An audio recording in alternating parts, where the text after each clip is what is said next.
بسم اللہ الرحمن الرحیم۔ عارفہ کو پتہ چلا کہ وہ حاملہ ہے تو اس کی جان نکل گئی، کیونکہ اس کا بڑا بیٹا شادی شدہ تھا اور وہ خود بھی اب باپ بننے والا تھا۔ عارفہ شرم سے اپنے شوہر اور بچوں کو بتا بھی نہیں سکی۔ اس نے بچہ ضائع کروانے کی کوشش کی تو ڈاکٹر نے صاف انکار کر دیا کہ اس کی جان کو خطرہ ہو سکتا ہے۔ مجبوراً اس نے اپنے شوہر اور بچوں کو اپنے حاملہ ہونے کے بارے میں بتایا تو اس کے بڑے بیٹے نے اسے بہت ذلیل و رسوا کیا اور بوڑھے ماں باپ کو گھر سے نکال دیا۔ عارفہ اور اس کا شوہر کرائے کے مکان میں رہنے لگے۔ پھر ایک دن عارفہ کا بیٹا اسے تلاش کرتا ہوا آیا اور پیروں میں گر کر کہنے لگا، اماں مجھے معاف کر دے، مجھ سے بہت بڑی غلطی ہو گئی۔ اور پھر ایسا سچ بتایا کہ عارفہ کے پیروں تلے سے زمین نکل گئی۔ عارفہ کے بیٹے کے بچے تو سرکاری ہسپتال کے کمرے میں اس وقت لاچار سی حالت میں وہ ڈاکٹر کے سامنے موجود تھے۔ ڈاکٹر نے اسے جو خبر سنائی، وہ سنتے ہی اس کے پیروں تلے سے زمین نکل گئی۔ وہ سوچ بھی نہیں سکتی تھی کہ اس کا شک یقین میں بدل سکتا ہے۔ اس کے ہاتھ پیر سن ہونے لگے۔ ڈاکٹر نے اسے سخت نظروں سے گھورا، حالانکہ وہ خود بھی ایک خاتون تھی، لیکن سامنے بیٹھی عارفہ کو بری نظروں سے گھور رہی تھی۔ عارفہ بی بی، تمہارے پیٹ میں 5 ماہ کا حمل ہے۔ عارفہ جواب میں بس اسے بے بس نظروں سے دیکھتی رہ گئی۔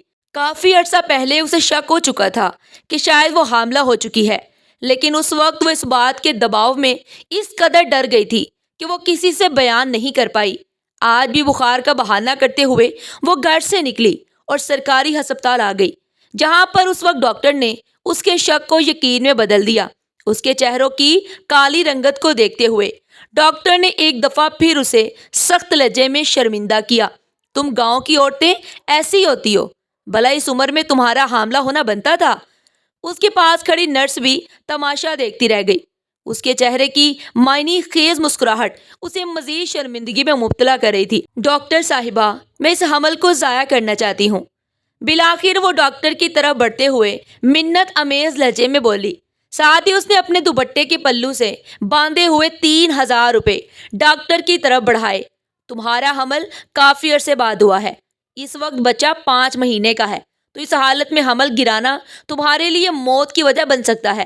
ڈاکٹر نے اسے مزید ڈرانا چاہا، لیکن اس وقت وہ جتنی شرمندہ تھی، اس سے بہتر تو یہ تھا کہ وہ خود کو موت کے منہ میں دھکیل دیتی۔ ڈاکٹر صاحبہ، کوئی تو اس کا حل ہوگا۔ اس نے ایک بار پھر التجا کی۔ یہ سب کچھ کرنے سے پہلے سوچنا تھا بی بی، اب جاؤ یہاں سے، اس کا کوئی حل نہیں ہے۔ ڈاکٹر کا لہجہ اس وقت اتنا جاہلانہ تھا کہ وہ کہیں سے بھی ایک پڑھی لکھی ڈاکٹر نہیں دکھائی دے رہی تھی۔ واپسی کے لیے اٹھتے ہوئے عارفہ کے دل کی حالت اس کے لیے تکلیف دہ تھی۔ وہ سوچ بھی نہیں سکتی تھی کہ اس عمر میں اسے شرمندگی کا سامنا کرنا پڑے گا۔ نہ جانے اب کیا ہوتا۔ گھر آتے ہی اس کی بہو زہرا نے اس کی طرف دیکھتے ہوئے پوچھا، اماں کیا کہا ڈاکٹر نے؟ اس کے سوال کو سنتے ہوئے عارفہ کے چہرے کا رنگ ایک پل کے لیے بدل گیا۔ خود کو نارمل ظاہر کرتے ہوئے اس نے نفی میں سر ہلایا اور کمرے کے اندر چلی گئی۔ دوائیوں کو بستر کے نیچے چھپا کر وہ خود بھی چارپائی پر بیٹھ گئی۔ زہرا کو عارفہ کے چہرے کی اڑی ہوئی رنگت تجسس میں مبتلا کر گئی۔ وہ خود بھی اس وقت 3 ماہ کے حمل سے گزر رہی تھی۔ زہرا عارفہ کے اکلوتے بیٹے جمشید کی بیوی تھی۔ کچھ عرصہ پہلے ان کی شادی ہوئی، اب تو وہ خیر سے باپ بھی بننے والا تھا۔ شادی کے 3 سال بعد گھر میں خوشی کی اس خبر نے گویا سب کے چہروں پر مسکراہٹ بکھیر دی۔ اس گھر میں آنے کے بعد زہرا نے اس گھر پر اپنی حکمرانی جما لی تھی۔ عارفہ اس کی ضد، ہٹ درمی اور بدکلامی کے بعد بھی خاموشی اختیار کر لیتی۔ جو بھی تھا، جمشید اس کا اکلوتا بیٹا تھا۔ اس نے کافی منتوں کے بعد حاصل کیا تھا۔ اس کی زندگی میں اگر جینے کا کوئی سہارا تھا تو وہ جمشید ہی تھا۔ جمشید بھی ماں سے بے حد لگاؤ رکھتا تھا۔ زہرا کے کان بھرنے کے باوجود وہ کم ہی اس طرف متوجہ ہوتا۔ شام تک عارفہ اپنے کمرے میں ہی رہی۔ اس میں ہمت ہی نہیں تھی کہ وہ باہر نکل کر کسی کا سامنا کر پاتی۔ اسے یوں لگتا جیسے ہر دیکھنے والی آنکھ اس کے لیے ہنسی کا باعث بن رہی ہے۔ شام کو کھانا کھانے کے بعد وہ دوبارہ اپنے کمرے میں چلی گئی۔ زہرا بھی اس کی عجیب و غریب حرکتوں کو دیکھ رہی تھی۔ اسے سمجھ نہیں آ رہی تھی کہ آخر اس کی ساس کیا چھپائے بیٹھی ہے۔ ہر روز کی طرح عظیم رات دیر سے گھر میں آیا۔ زہرا نے اسے سالن گرم کر کے روٹی پکڑائی اور خود بھی پریشان سے اس کے قریب ہی بیٹھ گئی۔ عظیم سارا دن محنت مزدوری کرتا، لیکن اس کے باوجود وہ پیسوں کو اسی طرح ضائع کرتا۔ ساری زندگی اس نے گھر اور اولاد کے متعلق نہیں سوچا تھا۔ کیا بات ہے، آج بڑی مرجھائی ہوئی ہے عارفہ؟ عظیم نے عارفہ کے مرجھائے ہوئے ضعیف چہرے کو دیکھا۔ صرف 42 سال کی عمر میں وہ وقت سے زیادہ بوڑھی معلوم ہوتی تھی۔ جب سے تمہاری زندگی میں آئی ہوں سکون دیکھا ہی کہاں ہے میں نے۔ عظیم کی طرف دیکھتے ہوئے عارفہ بھی گویا پھٹ پڑی۔ جب صحن میں ان دونوں کے درمیان ہونے والی بات چیت کو زہرا نے کان لگا کر سنا، آہستگی سے قدم اٹھاتے ہوئے وہ دروازے کے قریب آ گئی۔ اس عمر میں یہ دن دکھانا باقی تھا۔ عارفہ روتے ہوئے آہستہ لہجے میں عظیم کو قہر بری نظروں سے دیکھ رہی تھی، جبکہ وہ نہ سمجھی سے بس کھانا کھانے میں مگن تھا۔ کہنا کیا چاہتی ہے؟ اس نے نوالا منہ میں رکھتے ہوئے عارفہ سے پوچھا۔ 5 ماہ کا حمل ہے میرے پیٹ میں، آج ہی ڈاکٹر سے چیک اپ کروا کر آئی ہوں۔ عارفہ کی بات سنتے ہی عظیم حیرت سے رک کر اسے دیکھنے لگا، جیسے اسے بھی اس بات پر یقین نہیں آیا ہو، جبکہ باہر کھڑی زہرا تو بس پھٹی پھٹی نظروں سے دروازے کو دیکھتی رہی۔ یہ اس کی ساس نے اس عمر میں کون سا چاند چڑھا دیا؟ پاگل ہو گئی ہے تو بھی اور تیری ڈاکٹرنی بھی، ایسا کیسے ہو سکتا ہے؟ عظیم خود حیرت اور بے یقینی میں ڈوبا ہوا تھا۔ جمشید کی عمر تقریباً 24 سال تھی اور 24 سالوں کے بعد عارفہ اسے بتا رہی تھی کہ وہ دوبارہ حاملہ ہے۔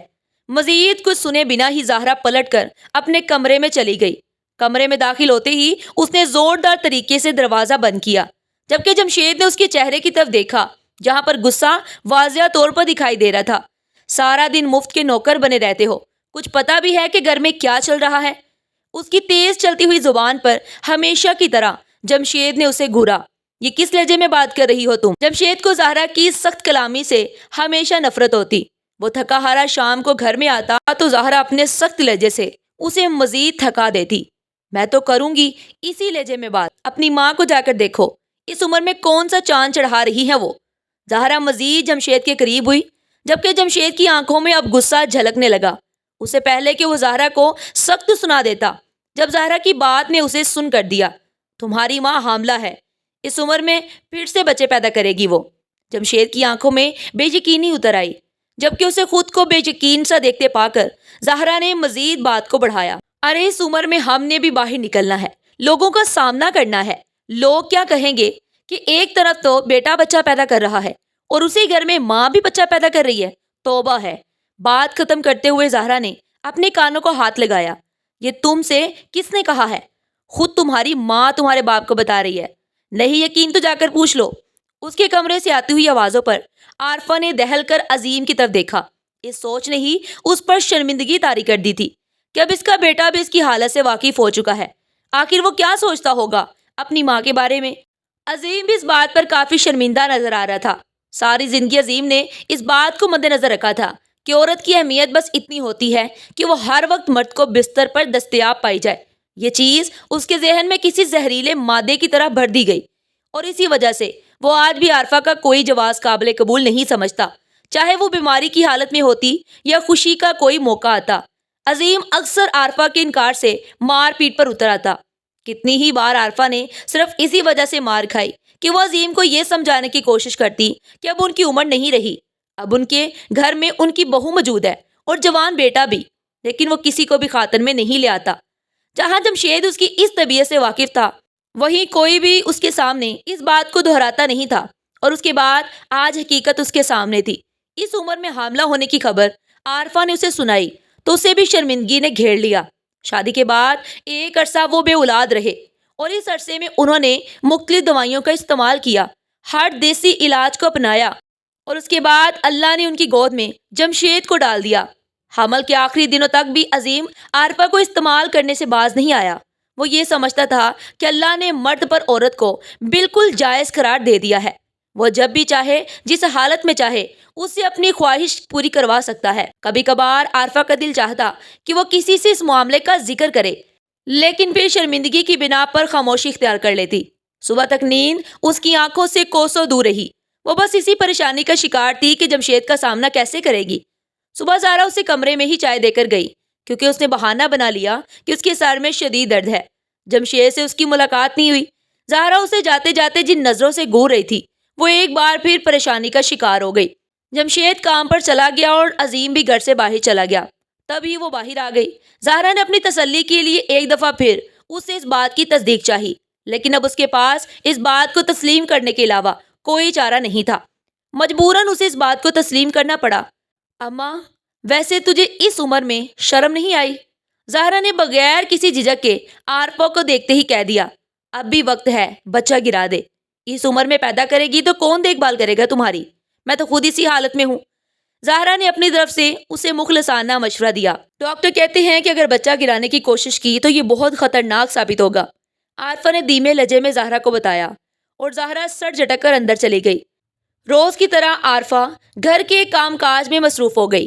زہرا نے اندر جاتے ہی سب سے پہلے اپنی ماں کو کال کر کے یہ بتایا، اور اس کے بعد دیکھتے ہی دیکھتے 2 دنوں کے اندر اندر یہ بات سارے گاؤں میں پھیل گئی۔ نہ جانے یہ بات لوگوں کو نظام فطرت کے خلاف کیوں محسوس ہو رہی تھی، جو وہ اپنی پہنچ کے مطابق ہر شخص کو یہ بات بتانا فرض سمجھ رہے تھے۔ ارد گرد کی کئی عورتیں عارفہ سے اس بات کی تصدیق کرنے کے لیے آئیں۔ مارے شرمندگی کے عارفہ تو گھر سے باہر ہی نہیں نکل پا رہی تھی۔ جمشید اس وقت پرنسپل آفس سے کچھ فائلز لے کر سٹاف روم میں دینے کے لیے گیا۔ جب اسے دیکھتے ہوئے وہاں موجود استاذہ میں سے کچھ نے اسے آڑے ہاتھوں لیا۔ جمشید میاں، ابھی اپنے ابا بننے کی خوشی کی مٹھائی تم پر ادار تھی، اب 2 اکٹھی ہو گئی ہیں۔ اس کے ساتھ ہی ان سب نے کہا لگا کر جمشید کو دیکھا، جس کا رنگ مارے شرمندگی کے لال پڑ چکا تھا۔ اس عمر میں کیا کھلاتے ہو ابا کو، ہمیں بھی بتاؤ۔ ایک استاد نے اسے دیکھتے ہوئے ایسے الفاظ بولے، اور اب جمشید کی بس ہو چکی تھی۔ وہ شدید غصے میں آگ بگولا ہو چکا تھا۔ اس وقت اسے جتنی شرمندگی محسوس ہو رہی تھی، وہ چاہتا تھا کہ زمین پھٹے اور اس میں سما جائے۔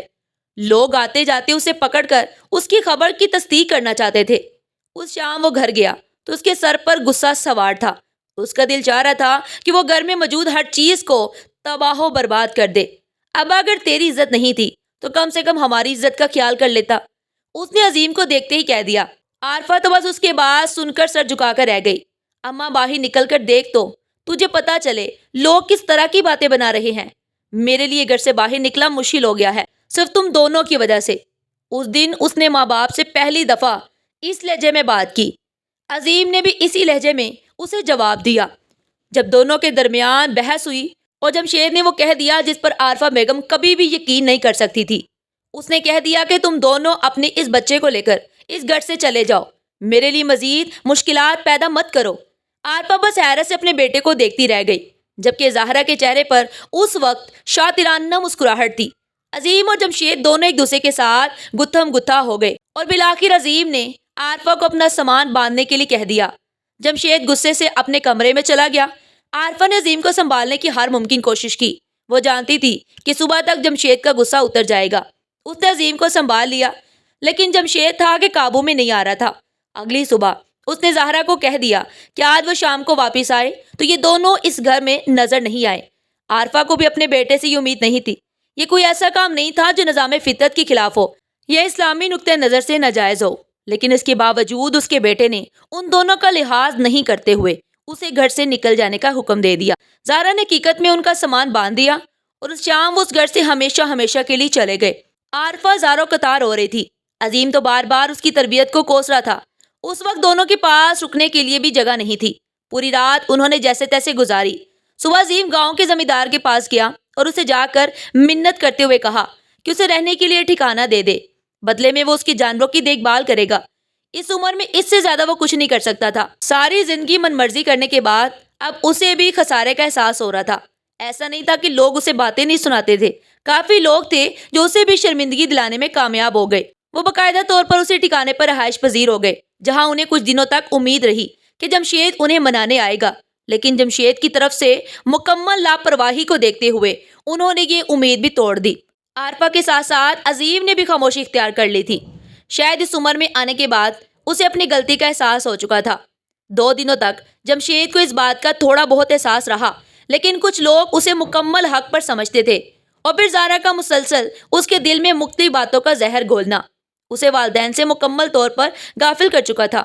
اس نے دل میں اس بات کو بھی سوچ لیا تھا کہ اس وقت یہ گھر اور گھر میں موجود ہر چیز صرف اسی کی ہے۔ اگر اس میں کسی نئے حقدار کا اضافہ ہوتا تو یقیناً یہ اس کے لیے خسارے کی بات تھی اور نقصان کی وجہ بنتی۔ وہ ان چیزوں میں اپنے علاوہ کسی کو بھی حقدار نہیں سمجھتا تھا۔ اس پر صرف اور صرف اس کا اور اس کی اولاد کا حق تھا۔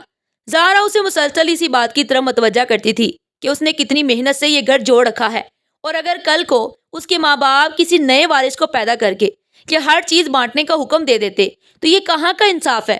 اس سب کے برعکس عارفہ پر آئے روز دن مشکل ہو رہے تھے۔ کافی عرصے کے بعد ہونے والے حمل نے کئی پیچیدگیوں کو اختیار کر لیا اور اس کی صحت دن بدن خراب ہوتی جا رہی تھی۔ ان دونوں کے پاس اس وقت اتنے پیسے نہیں تھے کہ وہ کسی اچھے سے ڈاکٹر کو دکھا سکے یا گھر میں اچھی خوراک کا انتظام کرتے۔ جس شخص نے انہیں رہائش دے رکھی تھی، عظیم سارا دن اس کے جانوروں کا خیال رکھتا اور اس کے بدلے میں وہ انہیں 2 وقت کی روٹی اور کچھ دودھ دے دیتے۔ عارفہ جمشید سے بے حد پیار کرتی تھی۔ اس کا دل ہر وقت جمشید کے لیے بےتاب رہتا۔ ہر معمول کے مطابق بڑھتا ہوا پیٹ دیکھ کر آج بھی لوگ اس کی طرف متوجہ ہوتے تو حیرت سے اسے دیکھتے اور پھر عجیب و غریب تاثرات سجا کر ہنس دیتے۔ عارفہ نے جمشید کا حد سے زیادہ انتظار کیا، لیکن جمشید دوبارہ ان کا حال احوال جاننے کے لیے نہیں آیا، حالانکہ وہ جانتا تھا کہ اس کے والدین کو اس وقت اس کی ضرورت ہوگی۔ آخر کار وہ دن بھی آ گیا جس دن عارفہ کے بچے کی پیدائش تھی۔ کچھ عمر کا تقاضا بھی تھا اور حمل کی پیچیدگی اور اس کے بعد ہونے والی کمزوری نے اسے حد درجہ کمزور کر ڈالا تھا۔ پوری رات وہ درد سے بحال ہوتی رہی۔ مسلسل کوششوں کے باوجود گھر میں بچے کی پیدائش ناممکن تھی۔ دائی نے عارفہ کو دیکھتے ہی جواب دے دیا کہ اسے اسپتال لے کر جاؤ، لیکن عظیم کی جیب میں ایک پیسہ بھی نہیں تھا۔ اس وقت وہ خود کو حد سے زیادہ مجبور محسوس کر رہا تھا۔ اس نے اپنے جاننے والے ہر شخص کے سامنے ہاتھ بڑھایا، لیکن کسی نے بھی اس کی مدد نہیں کی۔ عارفہ کو یقین ہو چکا تھا کہ اب اس کا آخری وقت آ چکا ہے۔ درد سے بے حال ہو کر اس نے صرف جمشید سے ملنے کی خواہش ظاہر کی۔ عظیم اس کی حالت کو سمجھ سکتا تھا، لیکن ایک دفعہ پھر جمشید کے دروازے پر جانا اس کی عزت نفس کے خلاف تھا۔ نہ چاہتے ہوئے بھی وہ جمشید کے دروازے پر جا کر کھڑا ہو گیا۔ زہرا اسے دیکھتے ہی ہتے سے اکڑ گئی۔ اس نے واضح لفظوں میں کہہ دیا کہ جمشید اب ان کی کوئی مدد نہیں کر سکتا۔ کچھ عرصے کے بعد ان کے اپنے گھر بچے کی پیدائش ہے اور اس وقت وہ کوئی بھی مالی مدد کرنے کے قابل نہیں ہے۔ مجھے صرف جمشید سے ملنا ہے۔ اس نے ایک دفعہ پھر زہرا سے التجا کی، لیکن زہرا نے اسے کہہ دیا کہ جمشید نے ملنے سے انکار کر رکھا ہے۔ وہ جمشید کے اسکول کے دروازے پر بھی گیا۔ چوکیدار کو اندر بھیج کر اس نے جمشید کو بتایا کہ دروازے پر اس کا باپ کھڑا ہے اور اسے ملنا چاہتا ہے، لیکن جمشید نے باپ سے ملنے سے منع کر دیا اور عظیم خالی ہاتھ واپس لوٹ آیا۔ عظیم نے سرکاری اسپتال میں عارفہ کو داخل کروا دیا اور وہاں پر لوگوں کی منت کر کے انہیں اپنی مدد کے لیے قائل کیا، یہاں تک کہ اسے ایک وقت میں عارفہ کی دوا لانے کے لیے سڑک سے بھیک بھی مانگنا پڑی۔ عارفہ کو آپریشن کے بعد اللہ نے ایک دفعہ پھر بیٹے سے نوازا اور وہ کمزور سا وجود عظیم کے ہاتھ میں زار و قطار ہو رہا تھا اور عظیم اسے دیکھتے ہوئے رو رہا تھا۔ ایک بیٹے نے انہیں گھر سے نکال دیا اور ان کی پرواہ تک چھوڑ دی، جبکہ اللہ نے انہیں پھر سے بیٹے سے نوازا تھا، جس کے لیے انہوں نے سڑک سے بھیک تک مانگنا گوارا کر لی۔ عارفہ کو وارڈ میں لا کر رکھا گیا تو ارد گرد کی خواتین بھی اس کی طرف متوجہ ہوئیں۔ کچھ نے ہمدردی کے طور پر اسے آسرا دے دیا تو کچھ خواتین اس وقت بھی اسے مذاق کا نشانہ بنا کر ظاہری افسوس سے اسے دیکھ رہی تھی۔ ایک دوسرے سے سرگوشیوں میں شرماتے ہوئے وہ یہی بتا رہی تھی کہ اس عمر میں انہوں نے بچہ پیدا کیا ہے۔ عارفہ تو اس ننھے سے وجود کو دیکھ کر نہال تھی۔ جتنی مشکلوں کے بعد وہ اسے اس دنیا میں لے کر آئی تھی، وہ اس کے لیے کوئی معجزہ ہی تھا۔ ماں عمر کے ہر حصے میں ماں ہوتی ہے، ماں کے لیے عمر معنی نہیں رکھتی۔ اس کی ممتا اس ننھے وجود کو دیکھ کر بے حال تھی۔ اس نے اسے سینے سے لگایا تو بے اختیار ہی انہیں جمشید کا ننھا وجود یاد آ گیا۔ وہ بھی اسی طرح خوشی کی وجہ بنا تھا۔ اس کے پیدا ہونے پر بھی انہوں نے اسی طرح خوشیاں منائی تھی، اور آج وہ ان لوگوں سے اتنا عاجز آ چکا ہے کہ ماں کو آخری خواہش کے طور پر بھی ملنے نہیں آ پایا۔ اب اس کے پاس جمشید کی کمی کو کسی حد تک پورا کرنے کے لیے یہ وجود موجود تھا۔ دن اسی طرح گزرتے گئے اور ہر گزرتے ہوئے دن کے ساتھ مشکلات بھی کم ہوتی چلی گئیں۔ وہ بچہ آہستہ آہستہ بڑا ہو رہا تھا اور عارفہ کے لیے جمشید کی یاد میں کمی کی وجہ بنتا۔ عظیم بھی اب کافی حد تک اس بچے سے دل لگا چکا تھا۔ عظیم کی عمر تقریباً 62 سال کے قریب تھی۔ اب اسے کام کرتے ہوئے مشکلات کا سامنا ہوتا، لیکن پھر بھی اس لیے کہ رہائش کا انتظام ہو سکے اور گھر کا چولہا جلتا رہے اسے کام کرنا پڑتا۔ اب آہستہ آہستہ اس کی آنکھیں بھی ساتھ چھوڑتی جا رہی تھی۔ اس عمر میں انہیں جمشید کی ضرورت تھی۔ جمشید ان سے منہ موڑ کر بیٹھا تھا۔ اب اپنے ننھے سے مہمان کے انتظار میں وہ اتنا خوش تھا کہ اس نے اپنے کندھوں پر موجود ہر ذمہ داری کو خیر آباد کہہ دیا۔ بچہ 2 مہینے کا ہوا تو ایک دفعہ پھر عارفہ جمشید کے گھر گئی۔ زہرا اور جمشید نے خوش دلی سے اس سے ملاقات نہیں کی اور بس وہ رنجیدہ سی واپس لوٹ آئی۔ اس دن عظیم بھی اس سے ناراض ہوا کہ اپنی عزت نفس کو روند کر بار بار اس کے دروازے پر کیوں جاتی ہو۔ اپنے ماں باپ کو ناراض کر کے جمشید خدا کی ناراضگی کو مول لے رہا تھا۔ اسے اندازہ بھی نہیں تھا کہ وہ خود کو ایک ایسے گھڑے میں گرا رہا ہے جو صرف پچھتاووں اور ندامتوں سے بنا ہوا ہے۔ اس گڑھے میں مکمل گرنے کے بعد صرف پچھتاوے اور ندامتیں ہی مقدر بن جاتی ہیں۔ اندر ہی اندر عارفہ کو بے تابی سے جمشید کی اولاد کا انتظار تھا۔ ہر ماں کو اپنے بچے کی اولاد سے خاص محبت ہوتی ہے۔ بالآخر اللہ نے جمشید کی گود میں بچہ ڈال دیا۔ عارفہ نے بس سنا تھا کہ اللہ نے جمشید کو بیٹے سے نوازا ہے۔ عارفہ کا دل چاہا کہ وہ ایک دفعہ پھر جائے، لیکن عظیم نے اسے صاف انکار کر دیا۔ وہ خود بھی نہیں چاہتی تھی وہ بار بار اس دروازے سے مایوس لوٹ آئے، ان کا بیٹا بار بار ان کا دل دکھانے کی وجہ بنے۔ وہ یہ ہرگز نہیں چاہتے تھے۔ آج بچے کی پیدائش کو تقریباً 4 مہینے ہو چکے تھے اور عارفہ کا چھوٹا بیٹا 6 مہینے کا ہو گیا تھا، کیونکہ وہ جمشید کے بیٹے سے صرف 3 مہینے ہی بڑا تھا۔ عظیم اس وقت چھوٹے بچے کو ہاتھوں میں اٹھائے اس سے کھیل رہا تھا اور عارفہ بکری کا دودھ گرم کر رہی تھی۔ تبھی دروازے پر دستک ہوئی۔ ان مہینوں میں یہ پہلی مرتبہ تھا جب کسی نے اس برے دروازے پر دستک دی۔ عارفہ کا دل بے اختیار دھڑکنے لگا۔ زندگی میں وہ کون سا ایسا لمحہ نہیں تھا جس لمحے اس نے جمشید کو یاد نہیں کیا تھا۔ آنے والی ہوا کی سرسراہٹ میں بھی وہ جمشید کی آمد کو تلاش کرتی رہتی۔ دودھ وہیں پر رکھتے ہوئے وہ تیزی سے دروازے کی طرف بڑھی اور دروازہ کھول دیا۔ ایک لمحے کے لیے اسے یوں محسوس ہوا جیسے اس کا دل بند ہو جائے گا۔ دروازے کی چوکھٹ پر جمشید کھڑا تھا، جس کے ہاتھوں میں لپٹا ہوا ننھا سا وجود شاید اس کا بیٹا تھا۔ اسے دیکھتے ہی عارفہ کی دھڑکن بے ترتیب ہونے لگی۔ اس کی آنکھوں میں ننھے ننھے آنسو چمکنے لگے۔ جمشید ماں کی بےتابی اور بے قراری کو دیکھتے ہوئے آگے بڑھا اور عارفہ کے گلے سے جا لگا۔ آج وہ حقیقت میں اس گڑھے میں گر چکا تھا جس کی ندامتوں نے اسے گھیر لیا تھا۔ عظیم تو بس حیران بیٹھا اسے دیکھ رہا تھا۔ جس دن بچے کو ڈاکٹرز نے میرے ہاتھ پہ رکھتے ہوئے مجھے بتایا کہ وہ تیسری جن سے تعلق رکھتا ہے، اس دن میرے برے رویے کی کرواہٹ میرے ارد گرد گھیرا ڈال کر مجھے دیکھ رہی تھی۔ اس کے منہ سے یہ بات سنتے ہی عارفہ نے دہل کر اپنے دل پر ہاتھ رکھ لیا۔ اپنی ساری زندگی وہ تکلیفوں میں گزار سکتی تھی، لیکن اپنے بیٹے کی آنکھ میں آنسو نہیں دیکھ سکتی تھی۔ وہ جانتے تھے کہ اس وقت وہ کس کیفیت کا شکار ہے۔ اماں، آج لوگ مجھے میرے بچے کے حوالے سے عجیب و غریب نظروں سے دیکھتے ہیں۔ آج مجھے اس کے وجود کو دنیا میں لانے کے بعد بھی چھپا کر رکھنا پڑتا ہے، اور شاید ساری زندگی سے چھپا کر رکھنا پڑے، لوگوں کی درندگی سے، لوگوں کی نظروں سے۔ عارفہ اور عظیم اپنے سامنے بیٹھے اپنے جوان بیٹے کو درد سے روتا ہوا دیکھ رہے تھے، لیکن اس وقت ان کا کلیجہ منہ کو آ رہا تھا۔ آج 4 مہینے ہو چکے تھے اور ہر رات جمشید پچھتاوے کی آگ میں جلتا۔ جب بھی وہ اس وجود کو اپنے ہاتھوں میں اٹھاتا تو اسے اس وجود کا خیال تڑپانے لگتا جس کو ماں کی کوکھ میں دیکھ کر اس نے صرف شرمندگی کی وجہ سے نفرت کی وجہ سمجھ لیا۔ یہ خدا کی مخلوق ہے اور اس کی بنائی ہوئی کوئی چیز نامکمل نہیں۔ عظیم نے اس کے کندھے پر ہاتھ رکھتے ہوئے اس کے نامکمل وجود کو بھی تسلیم کر لیا۔ وہ دنیا کی نظر میں نامکمل صحیح، لیکن ان کے لیے ان کے بیٹے کا خون تھا۔ عارفہ اور عظیم نے اسے معاف کر دیا۔ اس دن جمشید انہیں اپنے ساتھ اپنے گھر لے گیا۔ زہرا نے بھی عارفہ سے معافی مانگ لی۔ اس کو احساس ہو چکا تھا کہ خدا کے معاملات میں مداخلت کی اجازت کسی کو بھی نہیں ہے۔ خدا را اپنی بنائی ہوئی حدود سے باہر نکل کر دیکھیں۔ خدا کی حدود بہت وسیع ہیں۔ ہر دنیا میں آنے والا وجود خدا کی مرضی سے ہی آتا ہے۔ کسی کو بھی مذاق کا نشانہ مت بنائے، کسی کے لیے بھی تماش بین کا کردار مت ادا کریں۔ یہ قدرت کا اصول ہے، وہ تماشا دیکھنے والوں کو تماشا بنا دیتی ہے۔ ہماری آج کی یہ کہانی آپ کو کیسی لگی؟ کمنٹ باکس میں اپنی قیمتی رائے کا اظہار ضرور کریں، اور مزید اس طرح کی سبق آموز کہانیاں سننے کے لیے اور ایسے واقعات سننے کے لیے ہماری ویڈیو کو زیادہ سے زیادہ دوستوں میں شیئر کریں، لائک کریں اور سبسکرائب کرنا مت بھولیے گا۔ شکریہ۔ اللہ حافظ۔